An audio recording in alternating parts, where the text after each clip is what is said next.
You know, I was honestly kind of jealous that I was like waiting to get on this, just so you know. Really? This. Yeah. I'm pretty excited about this. All right. Well, before we get into it too far, welcome back, everybody. Welcome to another episode in the wild. And he's not in the wild, clearly, because this is not his forte. It is, but it isn't. We'll get into that in a minute. But we're sitting here with King of the Hammers racer, mechanic, genius, a lifesaver when you're broke down at the mud park at 11 o'clock and you don't even know who anybody is. Cody Willenborg with CW Motorsports. Yeah, Welcome to the show. Thanks, man. Glad to have you. And you were right, dude. We met because you were broke down. Yeah. Last 2 years ago, I don't know. 2 years ago at Pikes. Yeah. Larry had brought me a clutch, and I had only met everybody through the internet. Mm-hmm. I didn't have a clue what I was getting myself into. We winched the machine on the trailer. Yep. Came to Pikes. I brought you the seal because it wiped the seal out. No, you guys didn't have a seal here, but you helped me clean it all up. You helped me identify the problem, and then I think we used like a real thin layer of silicone to stop it. Prevent the oil from coming out. That was right, because it was just we band-aided it for the weekend. And it worked for you, right? Like I raced and everything was good, and then I went to Party Island, and then me and Weule got tore off in some trails, and the next day I noticed there was no oil in it. Yeah. But it made it through the weekend, and that's really all that counted, because we had traveled, 7 hours to come to Pikes, and so at least I got the experience. Yep, that was the weekend I won that knockout race there. So yeah, when Moses went all the way up on the tree. Yep. Yeah, that was a crazy weekend for sure. Yeah, I really enjoy those knockout races. That's one of my favorites for sure. So you and Alan are both so guilty. You got to let me land here, because for me, I know you a little bit. We've hung out a little bit, so I know the answers, but the folks at home don't know the answers. So I know, like, you did the Weule podcast. Yep. So if you guys want to know the backstory and how all of this came to be, definitely go check out the Weule podcast. I'll plug it in the description below. And, you talked about going from high school to learning about the motors, and give us a quick recap. Yeah, I can give you kind of a rundown on that. So we're actually in my little race shop inside our shop right now. Just freshly home from Hammer, so it's kind of a mess. I actually got a new trailer coming from Doolittle. So I literally backed a stacker up to the door, unloaded the whole trailer into this room, and so we get the stacker sold. But so I started my career like 14 years old. I rode my bicycle up to the motorcycle shop as a Honda dealer at the time. And I was like, hey, I need a spark plug and oil. I didn't even know what I was getting that day, but I was getting parts for my motorcycle. And the guy offered me a job, and I'm like, I don't want a job. Like, no way, dude. I'm like 14. I'm riding my dirt bike all summer. So I grew up in a subdivision. I was like just outside of town. So we were kind of able to ride like on some undeveloped land, wasn't our ground to ride on, but we were they just didn't really care that we rode dirt bikes on it. So we had quite a few acres we rode dirt bikes on. Like, we rode like all the neighborhood kids had dirt bikes. That's what we did in the summer. I come home and I told my mom, and dad at the time, I got a job offer today, and they're like, oh, you're going back up there to take that job. So my dad, the very next day, hauled me up to the Honda dealership, and I started that day, and just started out just cleaning the shop, sweeping floors, cleaning the bathrooms, and worked my way up pretty fast from there, because I like to stay busy. So started washing stuff, and then I realized they sell stuff, you got to put them together. So I started learning how to put the stuff together, and then all through my high school career, just kept moving my way up in the dealership till when I graduated high school early, and I was a full-time technician there. I was one of their lead techs in high school. Left to go to Motorcycle Mechanics Institute down in Orlando, Florida, and had no desire to ever come back home. I went down to Florida, went to school, barely passed high school, go down to Florida, graduate top of my class. So it's all about what you enjoy doing. High school wasn't my thing, and no desire to come home whatsoever. Had a great job down there working on a dealership as a technician also. And then the economy crashed in 2008. So I was a flat rate technician. So I was only paid if there was work in the door. And we were kind of known at that shop for tire changes. And I could do a tire change on a street bike in like 11 minutes, and it paid like 2 hours, right? Dang. So you were making money. In 2 hours, you were making plenty. Yeah, you know, so I was working like a 40-hour work week, say, and I was billing like 80, 90 hours in that work week. So I was making big money. And I mean, I was 21 years old, living in Florida, making big money, like motorcycles, girls, Florida, like it was the best thing ever, you know? Like, so I had no desire to come home at all. And then the economy crashed and bikes were coming in the door. And I was the lowest guy on the totem pole. So when stuff would come in the door, like I was the last guy to get it, you know? So right. Like, there was 3 techs at the time, and there had to be like 3 bikes come in for I would get one, you know? And I remember I sat on top of my toolbox one whole day, for the whole day, thinking to myself like, man, I have a rent's coming due. I wasn't good at saving money back then, you know, as most young kids aren't. I was living the time of my life, and my rent was like $1,450 back then, and I was like, I ain't gonna make rent. And I had received a call from the Honda shop asking me a question about, you know, how to fix something, and I just said, hey, is that offer still standing to have a job there? Because they were trying to get me to come back for quite some time, and he said, yeah, we'd love to have you back. It was that very day I closed my toolbox, locked it, called my dad, and said, come get me.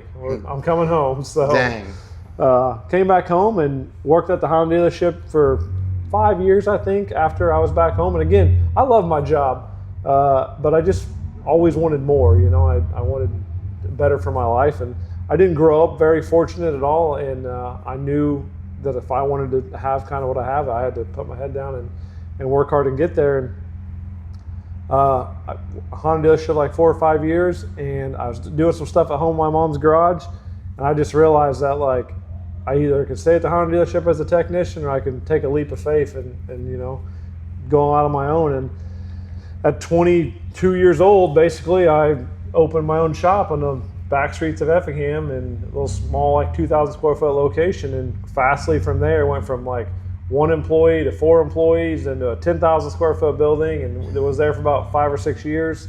Well, we were there from 13 till last year, so longer than that actually, about 9 years in that building, and then built this big building here. And yeah, it is a beautiful building.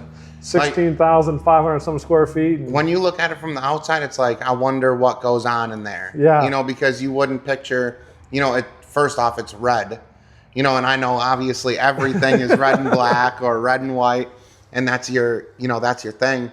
But when you look at it from the outside, like when you're just driving past, you're like, oh wow, that's a pretty nice building. I wonder what they got going on in there. Yeah, and you know, something I should probably talk about is like the you know, the steps once I was on my own. Am I allowed to vape in here? Oh, 100%, bro. All right. Do your thing.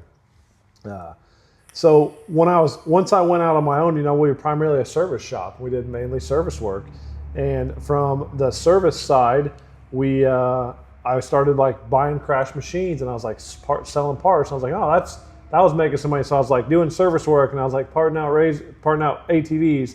Then I turned into parting out razors, and then my brother-in-law actually crashed a razor, and it got kind of hurt. My mother-in-law was like, I just want this thing to go away. I don't want to see it no more. And I sold the engine out of it to somebody, and then it lasted a few weeks, and the engine went bad. So I had to refund the guy's money. I took the engine back, and I rebuilt it. And I sold it on eBay, and it sold like right away. So then I bought another blown up engine, rebuilt it, sold on eBay, sold right away. I'm like, wait a second.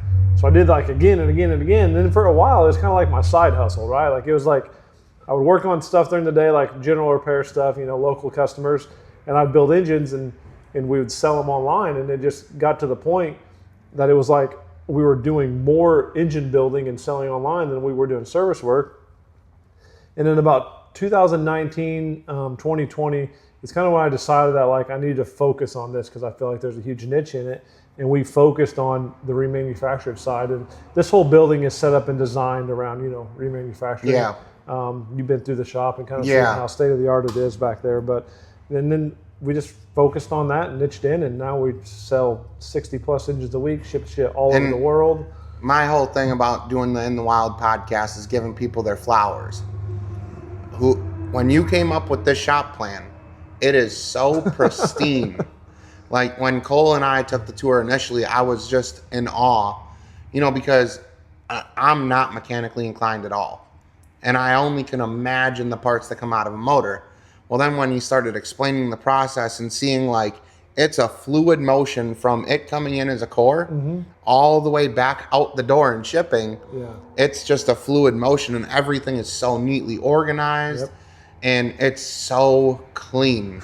Like, you would not think this is a mechanic shop at all. Like, if I had to have like emergency heart surgery, like, we probably could go back there and slab me up on a table and call the local doctor and get it done. And that's something I kind of pride ourselves in is the cleanliness, and it's important, building engines. That some of our competitors are, salvage yards and guys that don't really have a state-of-the-art facility like this. And I think that speaks a lot for the quality of piece you're getting. And the flow was super important to me. I wanted it to flow good from start to finish, and it does. They come in one side, work like a horseshoe through the building, and right back out kind of the same door. So, we buy cores, as many cores as we can buy. It's our biggest struggle. So anybody that has any engine cores out there, hit me up. I will definitely give you some cash for them and turn them into something people can use. So. Yeah, you actually got a core coming back from me. It left yesterday before I did a parts run for Alan, and I told him, I was like, man, if you would have been a day later, I could have delivered my own core back. That would have been cool. That would have been cool. Shout out Alan and them guys for taking on a challenge like my machine. It literally needed a whole bunch of work right before MudNats. So yeah, and Alan Booty's a great guy, and the program they're running down there is awesome. He's one of our really good dealers, and I love seeing Alan do well, and hope him the best. Hope he keeps kicking butt, man. He's got a good thing going for sure. Yeah, and like they're definitely like a homegrown operation down there, and I think that's one of the reasons why they pride themselves in such good customer service. And I know it's so weird because you and Alan are in the same business, but one thing that I again got to give you your flowers on is that you don't see you guys like, oh, this is my customer, that's my customer. You guys help each other, and you push each other a little bit. Like you see it online where it's like, oh, you are located in Louisiana? No, you go holler at Alan and get your motor. Yep. Just like when you said you need an engine and you told us that Alan's like, perfect, get a hold of me. We'll give you some special pricing since it's you and get you fixed up. And that worked out awesome. So yeah, and I can't thank you enough. Oh, yeah, no, dude, anytime. About helping me out on that one. And, so that's one of the biggest things that I see. Like, I'm a professional doom scroller. That's what I do all day. And you see all these, like, you're talking about your competitors where they will put out just a trash product. And then as soon as there's an issue, boop, that's it. Yeah. Everyone has their issues, and it's all about how you stand behind them. And we kind of pride ourselves in always taking the high road and trying to make things as right as we can with people and just do our best. And, we're not here to get I've seen you stand up when other people get a bad motor and it's like, oh, well, all we need is one seal. And you're like, hey, message me and we'll take care of it because it looks bad on the whole industry. That's my biggest thing I don't dislike is when my competitors don't help other people, because it gives everybody a sour taste in their mouth for a remanufactured product. And I don't want that. I don't want someone to be like, no, I'll never do another reman engine again because I had a bad experience with these guys. So, when I see those issues happening, like, I'll definitely want to step up and help them out because it's what's best for the industry, Right. I'm a firm believer that if we don't all help each other and keep the industry in mind, this off-road thing won't be a thing we can do no more. And I truly love it. I'm super passionate about it. As you can see, like, it's what we do on the weekends. Oh, yeah. It's what we do, it's what I do of an evening, and it's you my got day race job. Car rigs, family rigs. I'm waiting patiently for you to come out with a serious mud build. So me and Jeff Stroud had a really big conversation about it about a year ago, and it just didn't make sense for me because of the location of where that stuff is at, right? So everything is 12 plus hours away from me to go run it. There's nothing up here. Yeah. Not saying it's not coming, but I put it on hold for a little bit for sure. So with our Hammers program, dude, it's as professional as it can come, and we're not factory backed. So like we're out there running with the big guys. Yeah. Kind of privateer, and it takes a lot. That race is a big race for us, and it takes all my eggs in that basket to make it go. But because it seems like you guys are down there for like a month. yeah, it's like 2.5 weeks, and we bring like I think we fed at the peak of people. We fed like 30 some people. Wow. So, I brought 13 people with me, and then plus Bryce's crew and little Jet, Jet Full Throttle, yeah. his crew. But I think at the peak when everyone was there, it was like 30-some people. But you got to get yourself out there next year. Next year. I have maybe heard rumor that you've already been pre-hired to haul some stuff out there next year. So And that's a deal. And I love to drive, and that's my biggest downfall in life is that I'm not going to say I'm a maniac because somebody's going to rip me apart in the comments, but I impress myself on a weekly basis with the things that happen in my day-to-day life. Yeah, and that's super cool, and it's an awesome event, and I hope you can get out there next year. And I actually called you to try to get me out to Vegas. Oh yeah, whenever you're ready, whenever you got a race, like I do trucking because I have that passion for transportation, like you do, helping people. Yeah. And doing the side-by-side stuff as a whole. And my love with trucking, I don't know, I just fell into it one day and I figured out that I was kind of good at it, and I've just never looked back. Yeah, and that's awesome. And the Vegas race, for me, it's a 27-hour drive there, 27-hour drive home after racing. That from the start to finish, that's a 7-day deal. And right. To hire somebody like you to haul the race car out there, I can kind of fly in, drive, and come home. I don't have to be gone as long. Already being gone just for 2.5 weeks. A week or so ago, and right, it just didn't quite make sense. But just that race isn't a points race for us, so not sure. I don't think we're going to make that one, but we'll definitely be at the first Ultra 4. And my schedule's already crazy, so we got an Ultra 4 race the same weekend as Bounty Course. So I'm going to go race the Ultra 4, which I think is in like Oklahoma, Thursday, Friday. Leave Friday night after the race, drive to Bounty Course down in Texas. Jeez. Race Bounty Course on Saturday, and then drive home. I'm telling you, whenever you need a driver, I don't know about a whole pit crew thing because the mechanic part, if it needs zip ties, some duct tape, or maybe an impact, I'm good with it. You can change tire and put fuel in though, right? Probably. Yeah, see, you can do it. But and then Memorial Day weekend, Cody Ayers is having an event at the Loop, and there's a Ultra 4 race. That thing, same thing. The good thing about the Ultra 4 stuff is it's a Thursday, Friday. So the weekend is kind of free, right? Right. And they do that for the people traveling. They kind of give you the weekend to get back home. But for me, it's great because I can race Ultra 4 Thursday, Friday, take off Friday night after we're done, jump in the toter and go wherever we got to go to catch the knockout stuff. And I truly enjoy the knockout racing. It's super fun. It's kind of action-packed.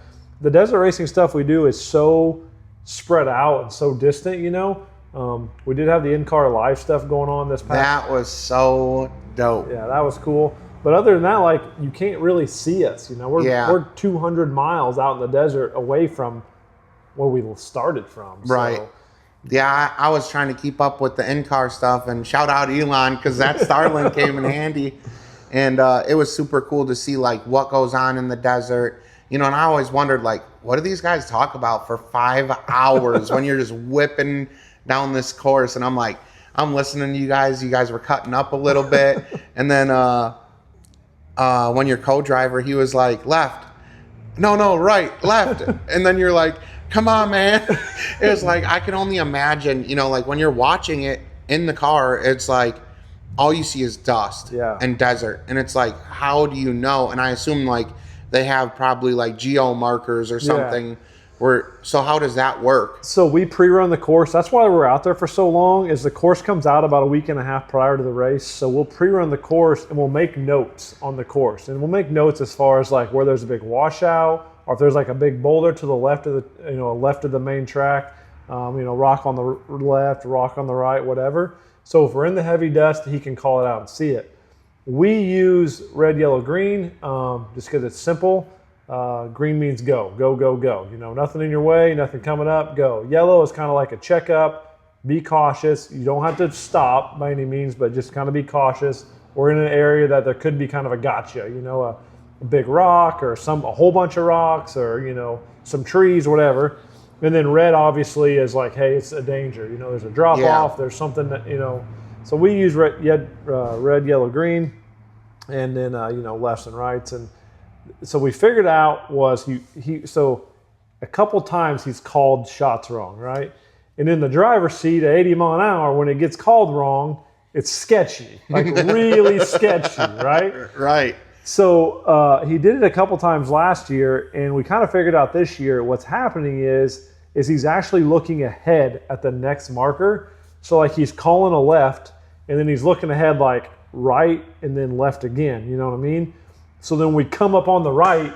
The last thing you looked at was left, and he says left, but it was actually a right. And it gets hairy in the car when that happens. So. But we got that kind of figured out. We guys kind of taught him to quit looking ahead, call it as it comes. But, dude, co-drivers are where it's at, man. Really? Like, I have a kick-ass co-driver. I couldn't imagine the stress. Dude, he calls shots like that at 85, 90 mile an hour in the pure dust, and he's the reason we can stay where we're going is because he's calling it, you know? Oh, yeah. Like, I was watching, I don't remember what part of the race it was. You had actually lost. How many tires did you lose coming into pit 1? We were down 2 tires. And you were muscling the steering wheel, and he's like, oh, yeah, we're good. We're good. And I'm like, you guys don't look good. I mean, your arms are like this. It looks like it literally just beats the absolute hell out of you. Yeah, it's hard on it's hard on the driver and co-driver. It's super hard on the car, you know. I built this car last year to go out there. So it's a brand new car out there last year. We did some Ultra 4 racing with it. I don't knockout race it at all. And then we went out to Hammers this year with it.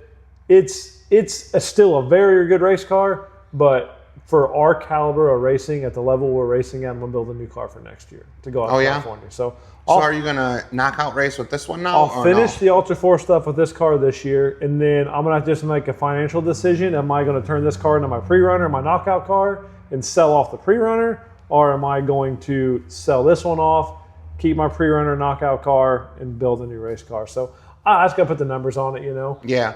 Just to see kind of what I'm going to do, and it kind of comes down to, you know, if I can sell this thing, if I can't sell this. Race cars are unique to sell, you know. Not everybody wants one, and this one is, I mean, built with the best parts money can buy, and it definitely got a lot more equipment in here than your standard Razor. That's for sure. It looks like the Inspector Gadget of a Razor here. Yeah, you know, fresh air in the comms, and something super cool we had this year is actually got Randy a new helmet. So right now you put the fresh air on, it gets you fresh air, and you got to plug your helmet in. That way you can communicate with each other, and you can talk out the pit that way. But now Randy's helmet, you can actually unplug when he gets out of the car. It automatically flips over to Bluetooth. So then when he's out of the car, like winching or doing something, I can communicate with him. Yeah. Otherwise, you're like yelling. You're like, hey, you know, in, out. You know, it just. And I noticed that because you had actually, and attest to your lack of, like, what am I looking for here? Like your lack of selflessness or, you know, whatever. I was going for a word that's way bigger than my knowledge right now. But you actually stopped and helped roll a guy back over. Yeah. And it costed you a couple of minutes, but it was the sportsmanship behind it. Yeah, you know, it was Michael Lee. I did know who he was. He is a factory Polaris racer. You know, he's helped me in the past. Actually, helped me out there last year with some parts. It's just one of those things, like, had it been somebody else, I might have not have done that. But, you know, friend of mine, racer also, he's helped me in the past. So, you know, hey, and it was in a spot where it cost me a little bit of time, but really minimal amount of time. Right. Know? Looking back on it now, we had no idea how good we were doing. You know, we rolled in qualifying this year. I was this close to loading the car in the trailer and not racing. I've been out there for 4 years. I finished the last 4 years out there. I didn't really care about finishing in 20th or finishing in 30th or finishing 15th. You're going for the podium spots. Yeah, I wanted to be in the top 3, right? And when you start out in 88th place, getting to the top 3 is like unheard of, not possible, right? So I was like, how am I going to tell my whole crew, everyone that came out here with me, that we're not racing, you know, that we're going to go home. And the reason I didn't want to race is because I didn't want to race for 15th or 20th and completely tear up a race car for 15th and 20th. You know, there's $10,000 worth of damage on this car that needs fixed. Jesus. And I just didn't want to do that. But I said, you know what? These guys are out here to support me. They're out here to have fun also. Let's go make the best of it. So I had no clue how well we were actually doing during the race. And we were 5 minutes and like 16 seconds out of third place, which would have been a podium. Wow. And like $7,500. So And you battled all the way from 88th place. So, we winched him over. We helped another guy out in the rocks. We gave him one of our axle shafts. We carry, spare tire, spare axle, spare radius rod, all in the car. Gave him an axle.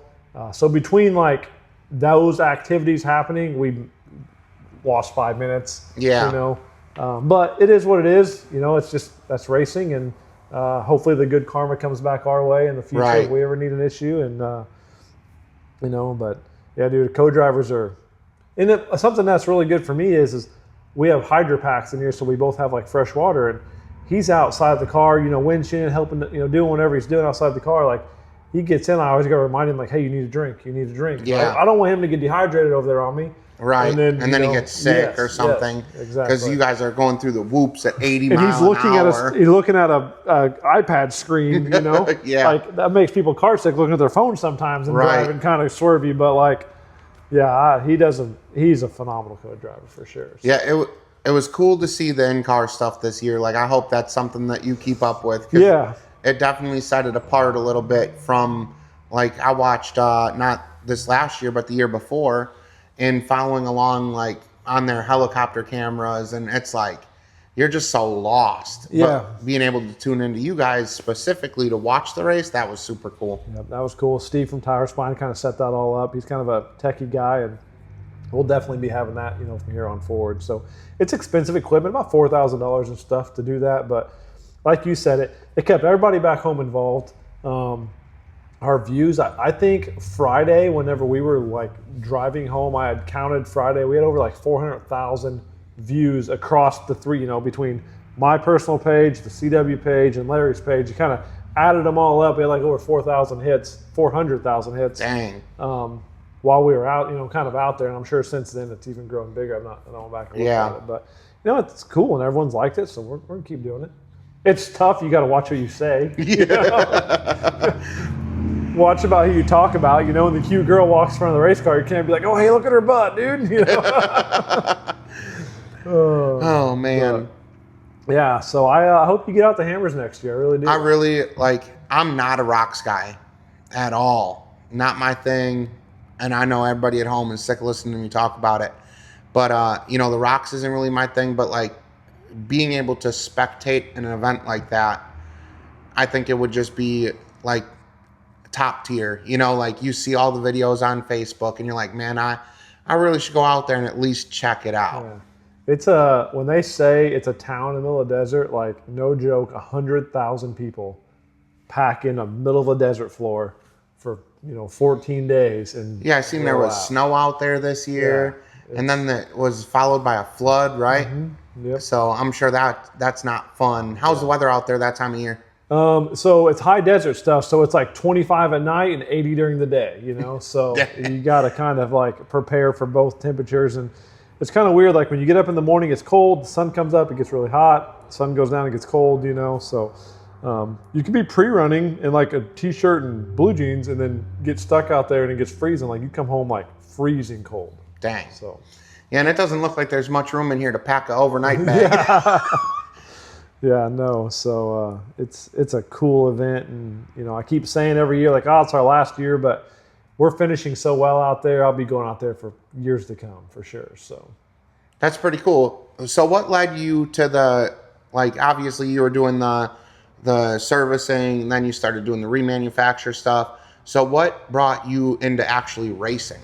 So I met Steve Weule from Razors, Illinois. He actually owns Tire Spine now.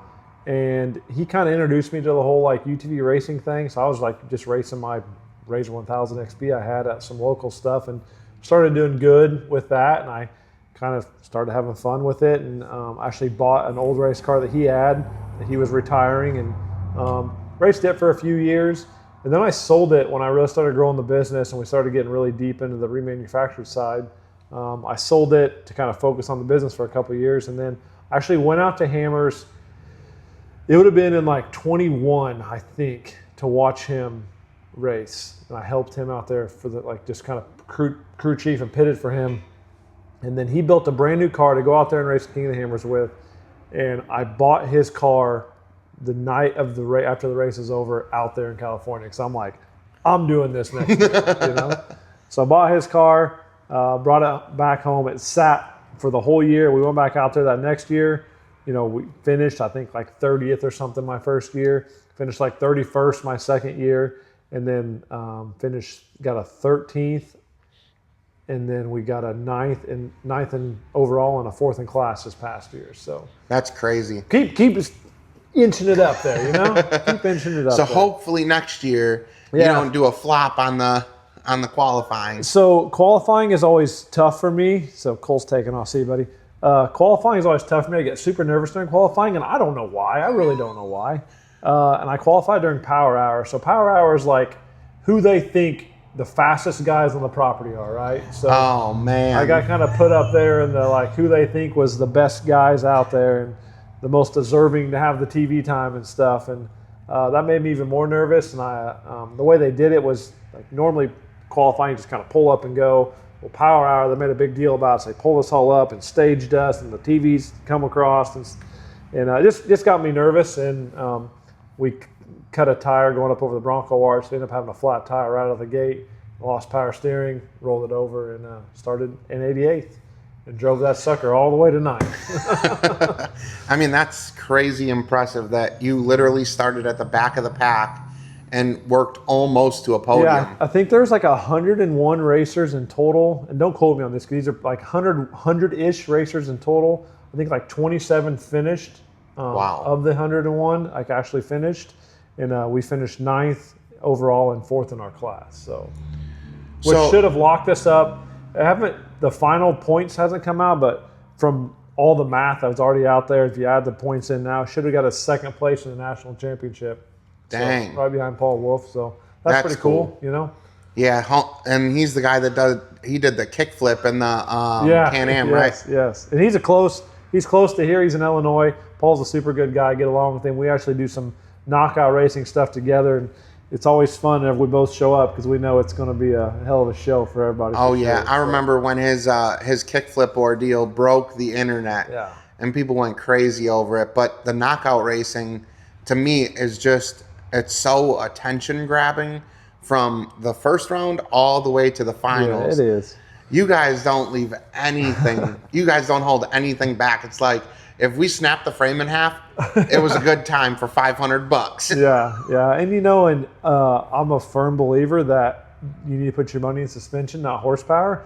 A lot of these guys want to, put all their money in horsepower, and if you don't have the suspension to handle the factory horsepower, right. These cars, UTVs, cars, bikes, whatever the hell you want to call them, boats. Right? Submarines. If you go out to California often or out west often, they're called cars out there, and it just stuck with me. But UTVs, like you could take one of these bone stock out in the really deep rhythm stuff, really, really deep whoops, and like a factory car will do like 60 mile an hour, right? You can just rework, the factory shock with some ride height adjustments, some crossover adjustments, and get like 10 more mile an hour out of it. We gained almost 25 mile an hour in the rough just with some shock testing and wow. tuning. So this car, you can go as fast as a car will go through, stuff this deep for a mile long, just dancing across the top. So, and a lot of guys, the cars start to buck and they swap sideways, and you got to get these things to stay planted. In the knockout stuff, and you hit the big logs and the big concrete stuff. If you ever watch any videos of like my stuff or Paul Wolf stuff go over there, or Bryce's got stuff dialed down now too. Like it just sticks and goes. Yeah, over it seems like it just stays flat and it just stuffs the wheel. The ones that they buck up or they hop real sideways, it's just the suspension is not right. So I always get a kick out of the guys that talk about their big turbos and tuners and big horsepower than stock suspension. Like it doesn't go hand in hand. No. You've been better off spending half that money and getting the shocks right with the factory horsepower than kind of doing what you did. So unless you're drag racing, you don't really need much. But I mean, that's really no fun. Who wants to just go fast and straight line? For what? I forget how fat or like how long. Feet or something, yeah, 300, 330, something crazy. It's super short. And you see these guys that are like, oh yeah, I drag race a side by side, and it's like, man, that's cool. Yeah, it's just not my thing. Some people love it. There's some really fast stuff out there, and I guess you get to that level, it's kind of cool. But I don't know. I enjoy like the mud racing stuff that's like got some turns in it. Yeah. The mud race stuff that's just straight, not really my thing either because, I mean, let's be honest, it's kind of about horsepower and tire size in a straight line mud hole, Yeah. you know, and just hold it straight and, you know, not much driving to it. But I feel like with the straight line mud racing is more or less the luck of the draw. Like if the machine's going to hold together and if you brought enough. Yeah. That's really it. Yep. And then you got the guys skimming and stuff now, you know. So, yeah. Byron did a super cool run in a straight line at MudNats, I think like 2 or 3 years ago. It was the coolest thing I've ever seen. If you've seen it, it probably broke the internet for a while there, but like he literally held it to the floor from the start to the finish, skimmed, hopped 2 big holes, then let off. It's a cool video. But I'm going to have to find that one. Other than that, the whole straight line mud racing thing, it's just not for me. People have this. I go watch, and I sit on top of my Ranger and drink a beer, and I'm there to watch them and have a good time, but it's just not I like the Battle of the Build style where they're hitting those huge jumps and they're airing these things out. Yeah, so I went to my first one of those last year, and I told Alan Booty, I'm like, this is freaking cool, man. Like 50-inch tires flying, 10, 15 foot in the air, like that's cool. So. Yeah, I'm more of like a Battle of the Build style, more or less than like I do like the program that they run at Nats because it's 3 wide. Yep.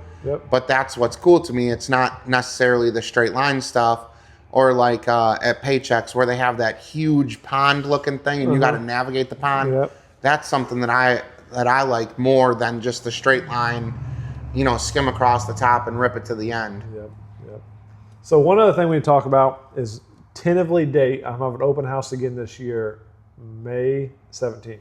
So put that on the calendar. You need to make sure you catch a load through here May 17th. So I will for sure. I'll pull up. I'll definitely make an official announcement, but working out the details. But I think Mike and Randy are going to come up again and do crawfish, and just got to finalize the stuff with Bryce and those guys. But it should be a good time again. So yeah, a couple weeks ago. And then afterwards, I'm gonna have a party out on my property, and Blake's gonna play the band out there. Oh, so, that's pretty cool. And like at first. I'm guilty. I'm super new to the whole scene and the mud game as a whole, let alone side-by-sides. I've only been doing it since 2020. And like it was super cool to get Blake's story and see like he works, for CW. Mm-hmm. He does the band thing and he's like all in on the off-road stuff. Yes. And he's super cool. Yeah. He's a good dude and, heck of a good guy. And, man, he can put on a show. He is an entertainer. He kills it. Like, at first, I didn't even put 2 and 2 together the first year at OPE. And then last year, I was like, okay, that's the guy that was at the CW booth. Yep. So, he puts on a heck of a good show. So you've ridden Hammers. You've ridden Moab. You've ridden Tennessee area. Yep. Done all Tennessee, Tackett, Windrock. So what, like out of those 3 spots, if you could go only to one place? My favorite riding park ever, if we're just talking about like places to go ride, is Sand Hollow in St. George, Utah. Really? And why I like Sand Hollow is you get the gnarly rocks like you get in Tennessee, and you get the desert stuff like you get out west. So like you kind of get the best of both worlds. You from one rock session to the next is the high speed single track desert stuff that I really enjoy that we go out to California and do, and then you get a rock crawl and you get to do that again at the next one. So, yeah. And then after that, like I'm a sucker for Tennessee. I used to have a house down at Windrock in Rocky Top, Tennessee, and man, it's just the scenery's beautiful. It's a great place to take a family and go ride. The town is so welcoming to people, to riders to come in and ride. So anyone, if you ever get a chance to go ride Windrock, Ride Roll Blue, Brimstone, Tackett. Windrock's my favorite just because it's so big, but they all have their spot. If you're kind of into drinking and want to spend your weekend drinking and not riding, Brimstone's definitely the place to go because they welcome alcohol. Yeah. I don't really care about that. I'd much rather ride. I'm a 50-50 kind of guy. Like, I enjoy, like, getting out there and doing the touristy style of side-by-side. The side-by-side world and like seeing like the overlooks and the waterfalls and taking my kids out where they can enjoy time. Yeah. But I also like going to the mud park too. Yeah, me too, and I'll be honest, up until just a few years ago, like I was not in the mud scene at all. Like I don't like mud. I still don't like mud. I do it, but I don't like the mud. I like stuff being clean and like hauling. I always have an enclosed trailer, so you take a filthy, muddy machine, put it inside an enclosed trailer, yeah. and you get home, you got to wash the machine, wash the trailer. It's just like so much work, you know. And I'm super lucky. Like, I think that if I had to do the power washing, I don't know if I would be as excited to get it dirty, but my old lady loves doing the cleaning part. So it's like, absolutely, we're going to sink this thing. Yeah, that's the worst part is the cleaning, you know. And but that's part of it, you know. It's the name of the game. So. Right. Yeah, you can't have a perfect weekend all the time. Nope. It seems like every time we go ride, it either rains for like 10 days going up to the ride, or it's a drought. Yeah. There's no halfway in between with us. MudNats last year was a dusty. I'm praying that it rains from now until the Monday that I get there. Like the Monday that we get there, if we see a little bit of sunshine, and like I'm a mid 60s kind of rider. You know, I like it where it's a little chilly, where I got to wear a hoodie, but it's not baking hot. Mm-hmm. You know, and last year at Nats, it was 80-some degrees all week. I always say the best time to ride is when you have to question if you need to put a sweatshirt on or not. That's my favorite time to ride. You know, I don't like riding in the summertime. I was kind of, from Memorial Day to Labor Day, like that stretch in there, like I don't do much recreational riding. We'll do events, but I don't do many like trips to Tennessee or trips to Moab. It's just too hot in these things to do that. So I'm building a new house now with a pool and a pond and stuff. So we'll spend some time this summer there. So not only a professional, mechanic, race car driver, you're also a pro trencher, concrete guy. You ever need a pool installed, you probably could call him and he'd give you at least some pointers. I grew up broke, so the only way you got to do stuff is do it yourself, right? You need to figure out how to measure out a window or something. You could probably holler at him. So electrical work. Yeah, besides the shop, I've got like 21 rental properties, so that kind of keeps me busy, on the side too. And, and I just enjoy the freedom to kind of go do what we want to do and do what we love. And it's been good. I'm blessed, been very blessed in life and fortunate to be able to do those things. And then I get to meet cool ass people like you, so. Well, I appreciate that. Yeah. Like up until this last year, I always was a company guy. And now that I have the freedom, it's like I could never go back to working for somebody ever. Yeah. And I don't know. I really enjoy being my own boss. And I think that's what keeps me turning all the time, is that it's like I remember what it was like to put in a request for a vacation form. And now it's like, oh, man, there's a ride this weekend in Texas. Yeah, it's only 15 hours. We'll be there in the morning. Yeah. Let's go. Yeah. Or like, I got to be in Elkhart at 9 tomorrow morning, and I'm coming right through Effingham. Let's stop and see Cody for a few hours. Right. And I think that it's a privilege that if anybody's afraid to take that next step, do it. Do it. Yeah, I'll say that. And too, don't look back. Yeah, do it. You got to charge, man. Everyone wants to be the cheapest guy out there, and you'll learn in business like you can't be the cheapest guy out there. Like you want to be, but you can't be. And, right. I know I always say that you got do fair. I'm a big thing on like fair trade. I always say that, it's a fair exchange, like right. You bought an engine from me. It wasn't the highest price engine, but it wasn't the cheapest price engine, but it's a good quality, piece. And we probably do more in our remanufactured engines than anyone else does as far as new parts, just because we have such a good warranty, and I stand behind it, and I don't want them to come back. I want you to keep riding. Right. Like, the more you can ride, the more you want to buy another one, and buy another one, and put it down in a mud hole and sink it again, and then call me again. And that's just what happens. So yeah, I think that was the start of the demise of my motor, is when I sunk it at Nats last year. Yeah, I always say all the time, if people maintain these things, I wouldn't have a job. So keep doing what you're doing. I love it. So. But no, dude, I'm glad you had this and had me stop by. And I'm excited to finally, like, Effingham is like, so we're right off of 55. Oh, yeah. Or 57, right? Yep. 57 and 70, right? Yeah, 57 and 70. And it's so weird because, like, as soon as I started the podcast, I've been doing, like, Florida, Louisiana, Florida. And it's like I never swing back through this way. I always go up 65, so I go to the house. Yeah. And then I ended up in, in Allen's neck of the woods yesterday. So I was like, well, today's the day. And sorry for the short notice, but I'm glad we could get together and do something. Nope, for sure. You know, like I said, I like when you stop there. We go out to dinner, we hang out, and you go on your way. So it's good.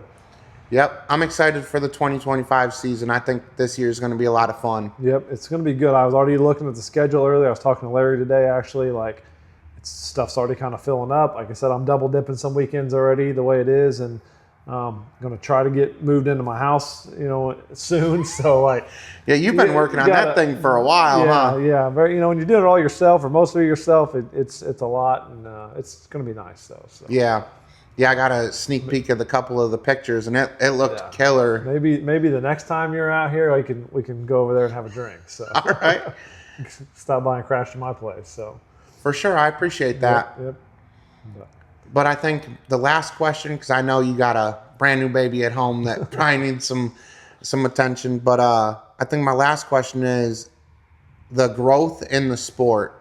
Everybody's seen the boom in 2020. Mm-hmm. Do you think that the sport as a whole will continue to grow, or do you think that it's getting back to like a niche market? I think so. I think the world of HVAC is going to continue the growth, but not like we've seen it in the past, right? So I think you'll still see an increase of UTV riders, you know, maybe in the 5 or 6% increase, not like a 50% increase like we did, because of the HVAC stuff. I mean, let's be honest, like anymore we're all wussies, right? Like the AC, true. The heated seats, like you can act as tough as you want to act. Right. Until you ride in one time.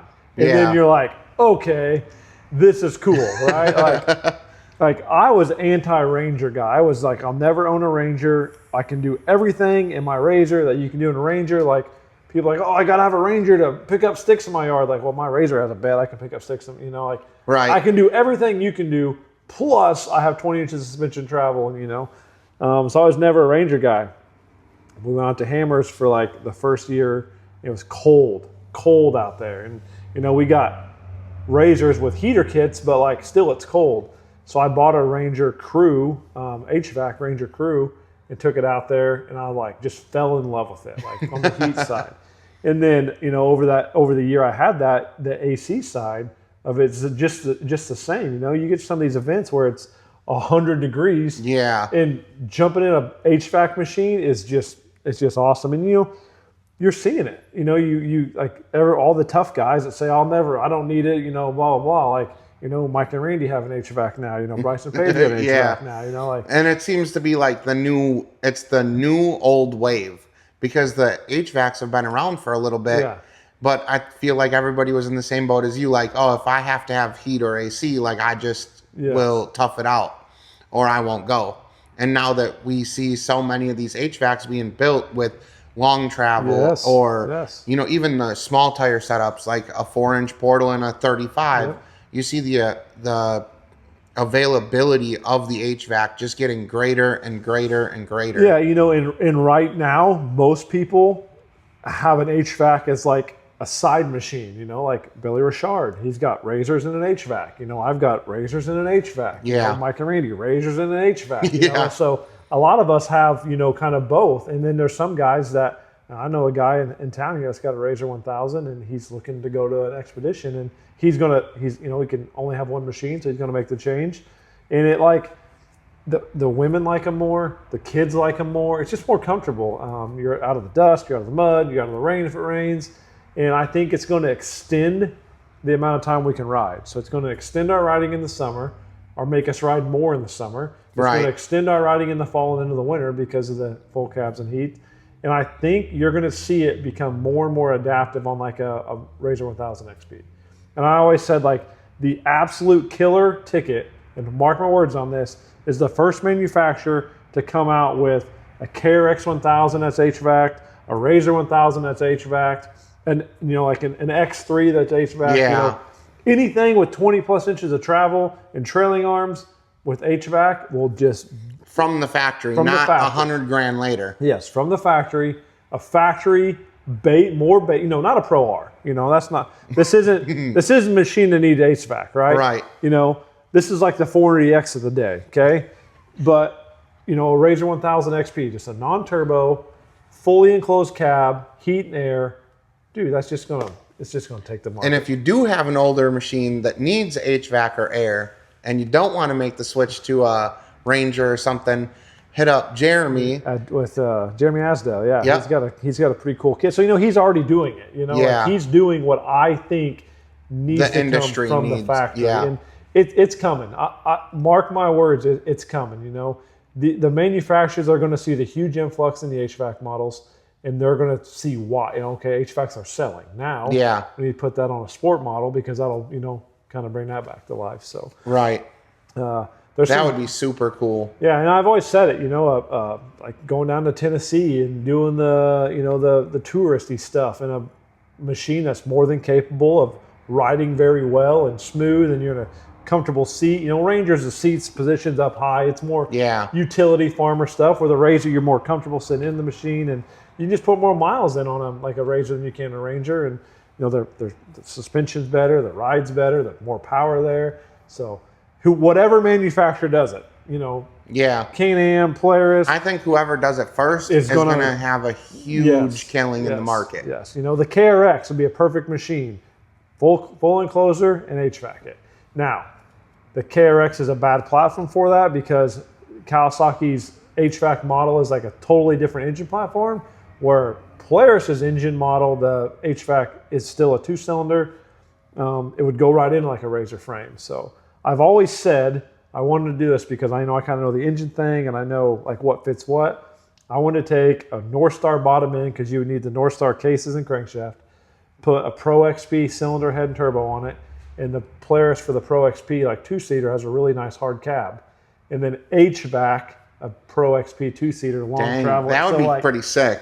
Build what I'm saying the industry needs, you know? So, but you know, all my free time I have, I can just whip that out. But I have the stuff to do it. I have everything. We can do it. Like, we can make it happen. You just need to find that 7th, or you need to find that 8th and 9th day of the week to make it happen. To get it done, yeah. So it would all work. So in my head, it would all work. But it would all work. You know, I know the cylinder and head will go on the bottom end. My only question with the turbo, is there room for the turbo in the AC compressor? I think so. If not, some small modifications, I think you can make it happen. But that is what will let the industry continue to grow is the HVAC stuff. Dang. Well, thanks for the insight. And, you know, it definitely, like, turns gears because I'm sure you've seen it, that AI drawing of the Chevy or the GMC side-by-side. Yep. And I definitely think it's coming. I think that the manufacturer, like the big three, are going to start dabbling in it a little bit, only because the response is so crazy. Yeah, you know, like I said, dude, everyone says they're a tough guy until they ride one. I was one of those guys, like, I don't need HVAC, I don't need heat, I don't need air, until you have one. Yeah, until you're flying down the trail in like a mini trophy truck. Yeah, we went to MudNats last year, and I had an opportunity to ride in like a Turbo S or with Mike and Randy in the back seat. And I'm like, I'm getting in. Like, it was a little cooler at MudNats last year, dusty as hell. I sat in the back seat. I had a whole back seat to myself. We rode all night long. I had time of my life. Didn't even get dirty, you know. And so it was. If you need a back seat this year, you holler at me. That's just me and Stephanie going this year, and maybe my twin. So I got a back seat if you want to go. Yeah. So I'm not sure if we're going to make MudNats this year or not. We're kind of still planning our schedule out for sure what we're going to do, but probably be down there. So, probably be down there. All right. Well, I appreciate your time. Dude, thanks for having me, man. Yeah, thanks for coming on. Thanks for coming, and I'm glad you made it. Me too. Catch y'all on the next one. Make sure to like and subscribe, and we'll see you on the next one.